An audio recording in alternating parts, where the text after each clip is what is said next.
Let's say you had a problem. There's a risk of drowning. What do you do about a problem that's a risk of drowning? And if you live on the planet Earth, there's water all over the place. You got your swimming pools, you got your lakes, you got your streams, you got bathtubs, you've got oceans.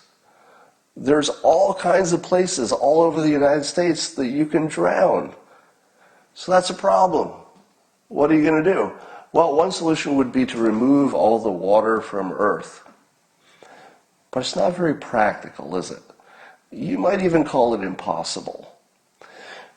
The other way to go is to learn to swim, or to build a boat, or to have some life preservers on you. Now, this feels very unfair, doesn't it? Because if you're a person who may or may not drown, is it your fault that there's water everywhere? It's not your fault, right? It's really not anybody's fault. It's just the way it is. So if you can't remove all the water from Earth, the only thing you can do is sort of learn to deal with it. This is much like racism, in my opinion.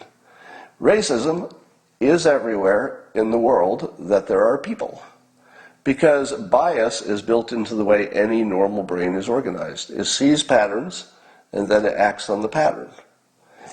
But the trouble is, we're really bad at recognizing patterns. We can't tell confirmation bias, in other words, a fake pattern, from one that's an actual pattern. We can't tell the difference. And you've seen this 1,000 times in 2020 alone. People will look at the same news, they'll say, well, here's the pattern, and somebody else will look at it and say, no, this other pattern is the one that matters. We're terrible at pattern recognition. So, Black Lives Matter would like to reduce or eliminate racism in this country. Can it be done? No. No, it can't be done. It can't even be reduced. It's not possible. The only thing you can do is learn to swim. You can learn to swim. You can't get rid of the water, but you can learn to swim.